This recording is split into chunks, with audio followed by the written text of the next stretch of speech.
Far enough, Mr. Williams. Miss Sager. Mrs. Sager. Mrs. Sager. Would you please put that rifle down?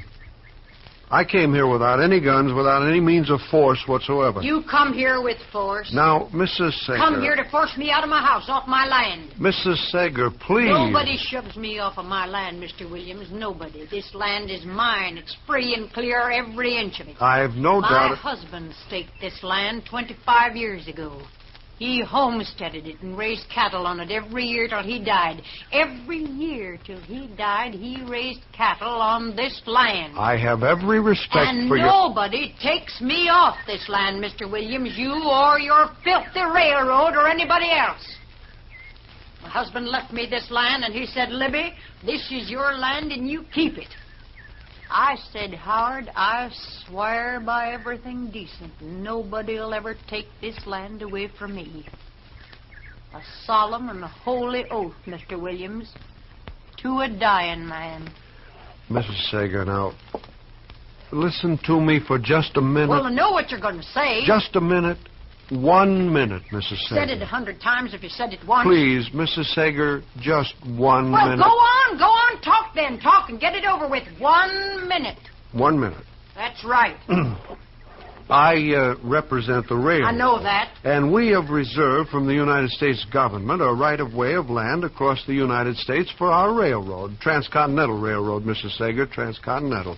The United States government... United States government, I heard you. What do you want to do, scare me or something?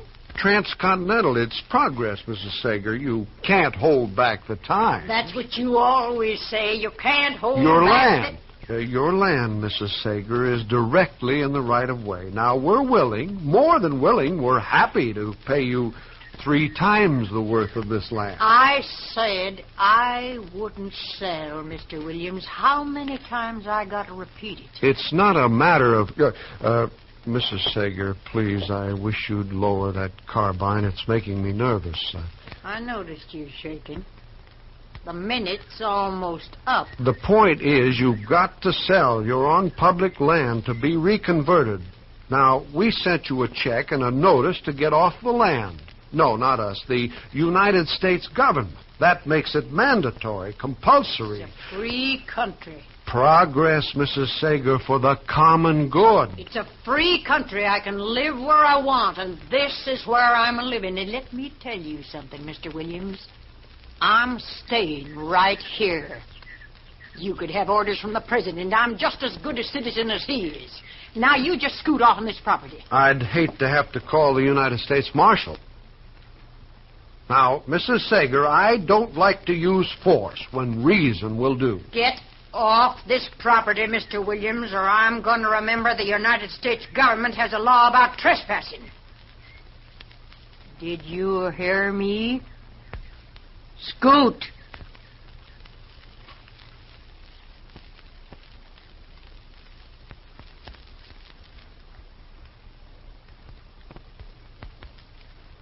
You can't hold back the times. That's what I told her, Marshal. She held that rifle on me every second. It seems funny to you, I suppose.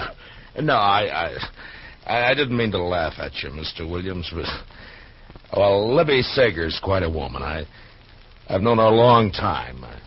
I knew her husband. Anybody could be married to that. Now, what you've got to understand about Libby is, Mr. Williams, that Libby isn't an ordinary woman. That's sure. No, Libby is...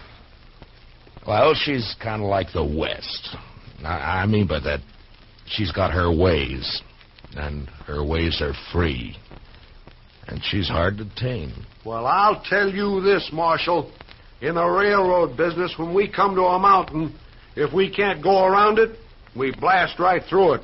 Yeah, well, I'm not so sure I'd try that with Libby if I were... Marshal, I've tried talking to her. I've sent her letters. I've tried everything. There's no moving. Yeah, I know. But you've got to keep in mind that Libby's lived there for almost a quarter of a century. I've got a job to do.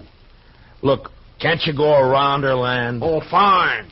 A straight line track for a few 100 miles, then all of a sudden it juts out for a few little acres, and then back to another straight line for another 100 miles. It would break it up a little, wouldn't it?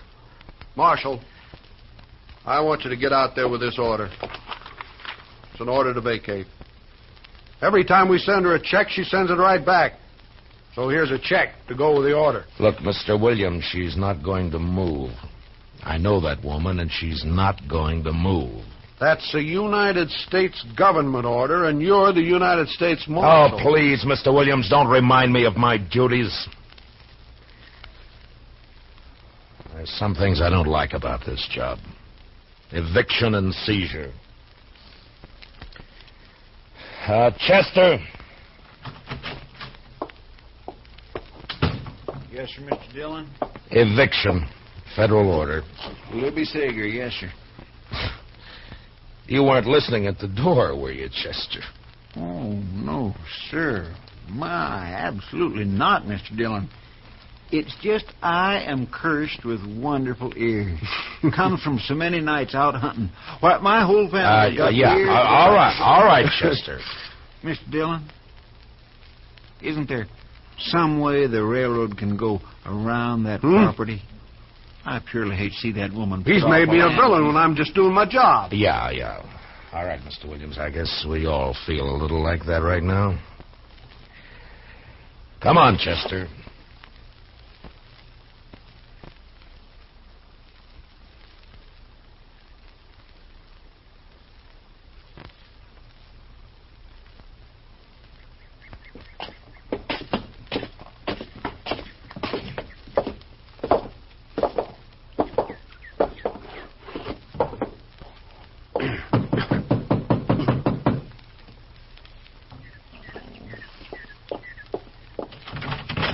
Listen, this here... Now, hold it, Libby. Saw you through the curtains.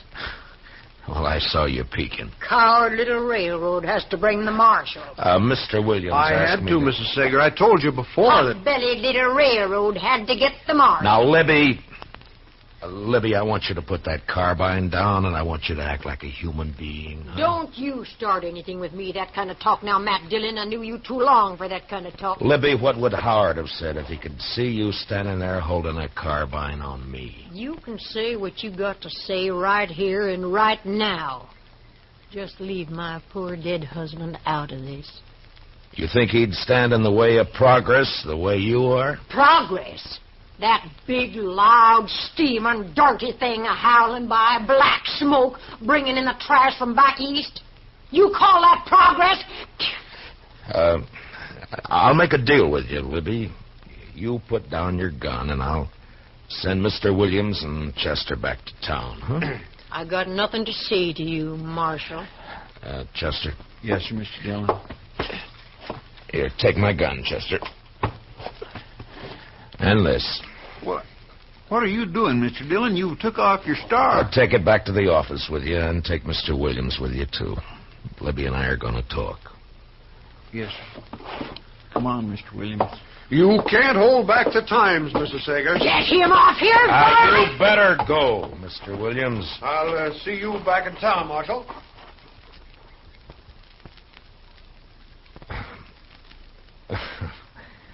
Well, Libby, aren't you going to ask me in? I told you, Marshal. The name's still Matt, Libby. No star. See? Now can I come in?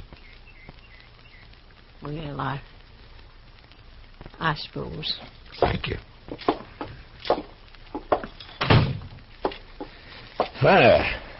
Looks just about the same. Yeah, it's going to stay that way. Nothing's going to come steaming through this sitting room. Sit down, man. Libby, I'd give anything not to have to give you this order, but... Here. Well, Howard took me out here to this piece of land. He staked it out here because it had a creek for the cattle and some good grassland.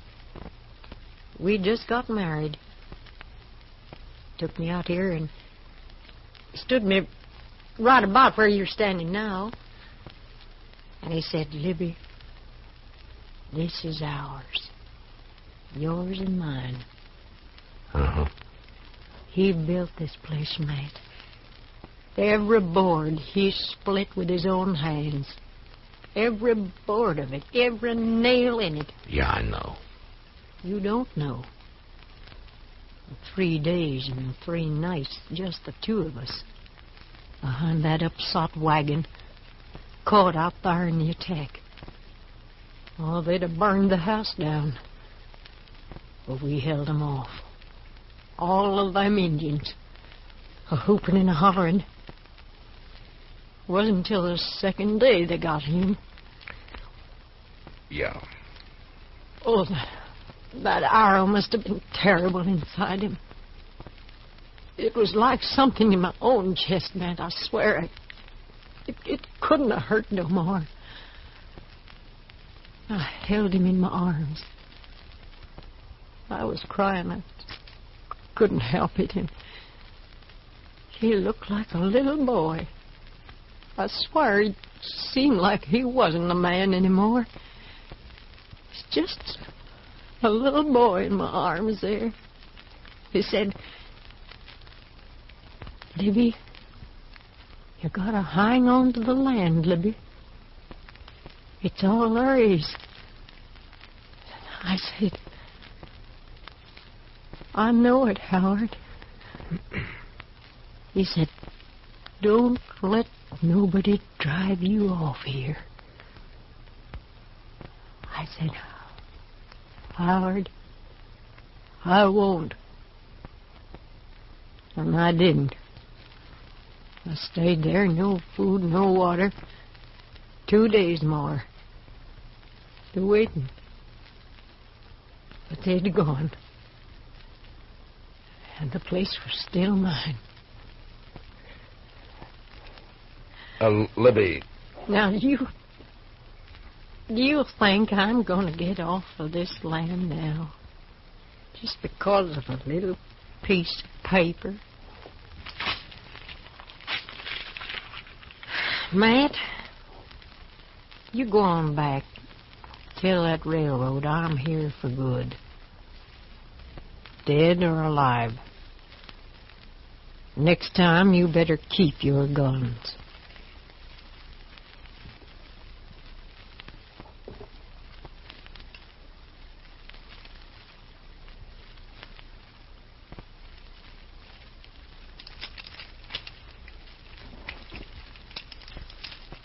Marshal?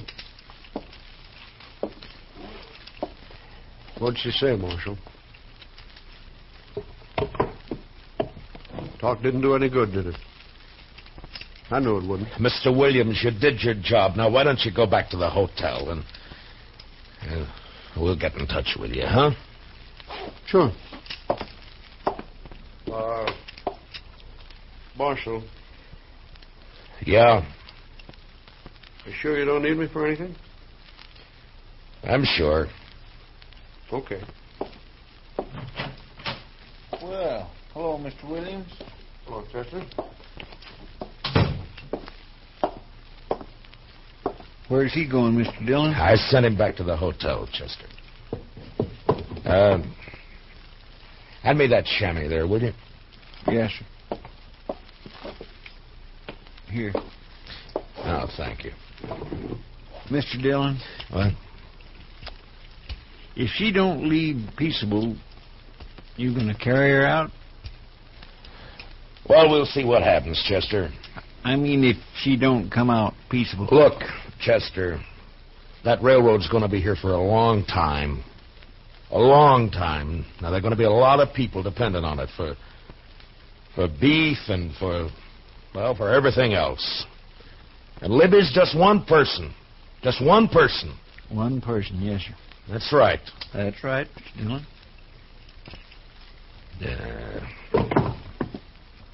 Mr. Dillon, I've never seen you like this before.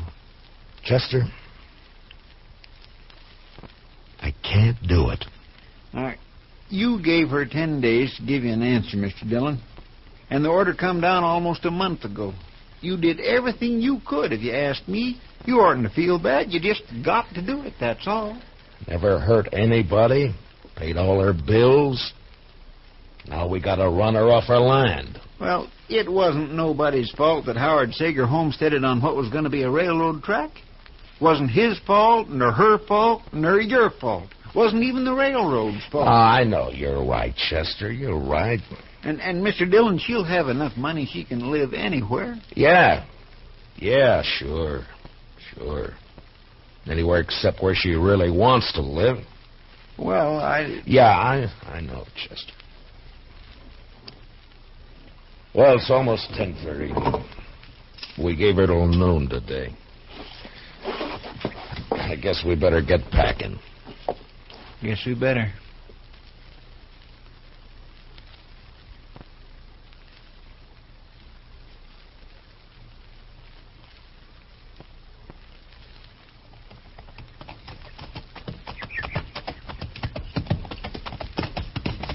Oh, well up.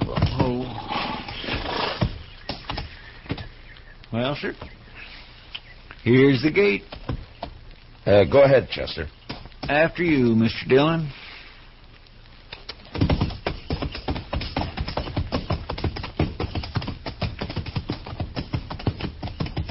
Matt Dillon? Oh, There she is, Mr. Dillon, on the porch. She's got her carbine. yeah, I see her. Get off my property. Libby! Now, we gave you plenty of notice. Get off my property, Marshal, or I'll shoot. Now, you know me, Matt. I don't just talk. Libby, you got your check. Now, why don't you... I'm counting three. You're not starting off this land by the count of three. I'm going to shoot. I swear it, Matt. You're a perfect target now. I'm warning you. Libby, One, why... 2, 3.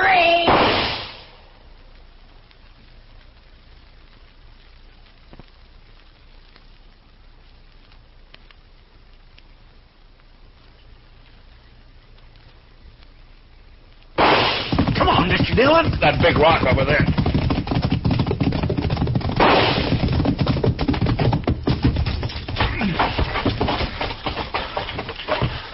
Way over our heads.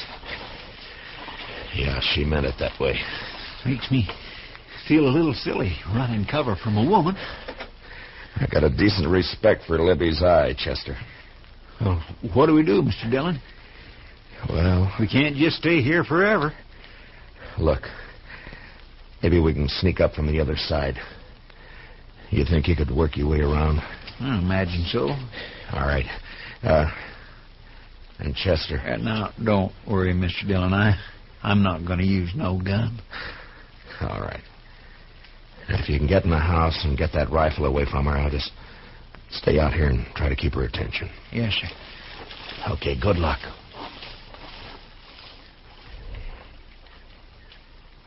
Libby! I'm going to shoot to kill, Matt. Next man tries to get me out of here, shoot to kill.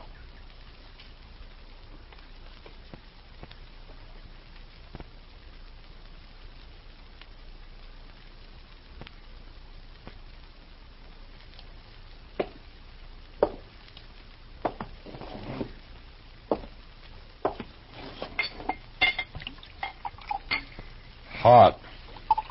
That's right, Sam. Here's to you, Williams. Sure. I must be getting drunk. Even this stuff tastes good. Sam, I can't help admire that woman. But then I'm always the one to boost the underdog. we got to start construction on the 18th to keep the schedule. You haven't even had a chance to start surveying. One woman standing alone against a whole mess of us. Spikes, crew, rails, It's inspiring. ties all creosoted. I'll get bounced, sure. Let me tell you, Williams, she's one out of a million. Quite a woman. Quite a woman. Yeah. I said then, and I say right now, nobody takes that woman off her land alive. Nobody. She's got more real stuff in her than you and me put together. You're drunk. hanging on to the last breath. Why, it's wonderful. Woman like that can't hold back the progress of a whole nation. Absolutely not. Nobody can hold back the time. Time and tide wait for no man. If everybody felt like her, there wouldn't be any railroads. There wouldn't be any progress whatsoever. You need a drink. Maybe I do. Sam? I don't think that marshal's doing a thing out there. Minion of the law. Strikes me as sentimental, that marshal. Oh, I don't know. Point is, there's a job to do. I think we ought to go out there and prod him. Well, you said he told you to stay in the hotel room. I know. No, that's what you said. Well, if you want to go down there, it's fine with me, but that's what you told me he said. Well, how does it look, the railroad representative taking the afternoon off at a time like this, huh?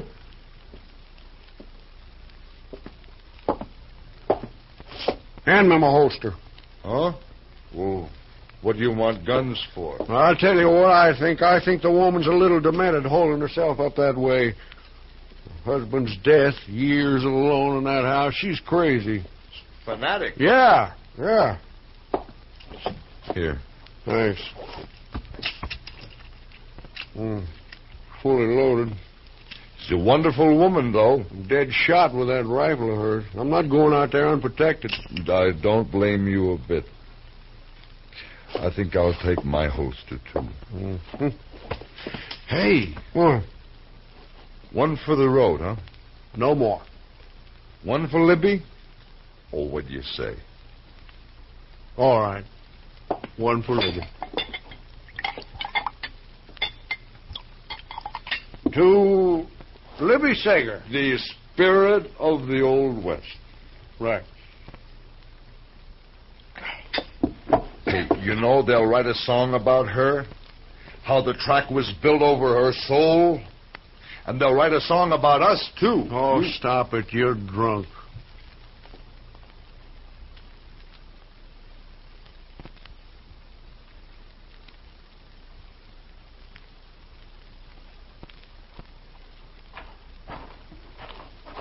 How's it going, Marshal? Didn't I tell you to stay back at the hotel? I brought Sam with me. Thought maybe you could use some help. Sam, Huh? Hello, Marshal. You don't mind if we just stick around, do you? Well, stay back and keep quiet. Where's your friend? Trying to sneak in the back. Only trouble is... Marshal, Right here, Libby. I got my eye on that sidekick of yours. You either call him back or I'm going to have to shoot him. Chester! Oh, coming, Mr. Dillon.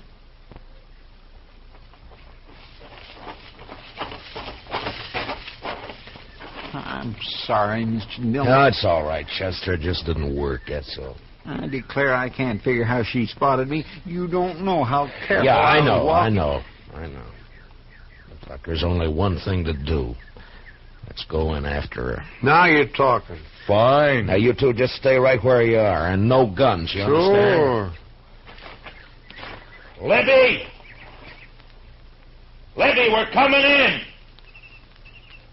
Now put your carbine up, Libby. Come on, Marshal, just come on. I'm ready. Now, let's go, Chester, and stay close to the ground. We can weave over to that rock over there, then behind the barn, maybe. Yeah, that's a good idea. Close, Mr. Dillon. Yeah, all right, run. You all right, Chester? Just scared, that's all. Why, that crazy fool. What's the matter, Mr. Dillon? That surveyor. Sam, leave that rifle alone! I'm just covering for you, Marshal. She hit him, Mr. Dillon. Oh, he's going to shoot back. Sam! Mr. Dillon. He got her, Mr. Dillon. Come on, Chester.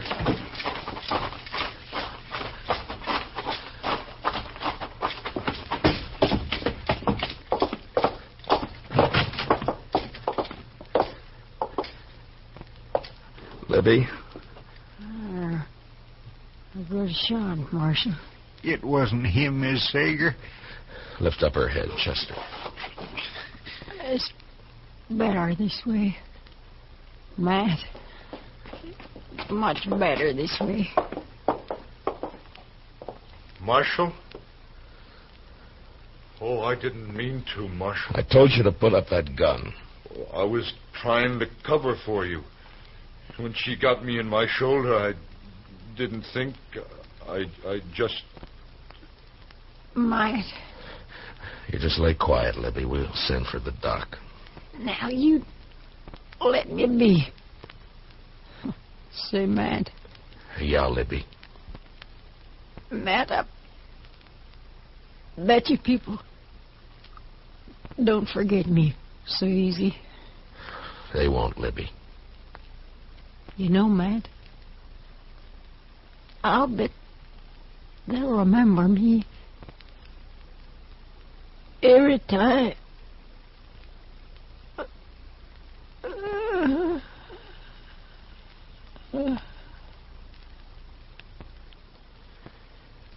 Yeah.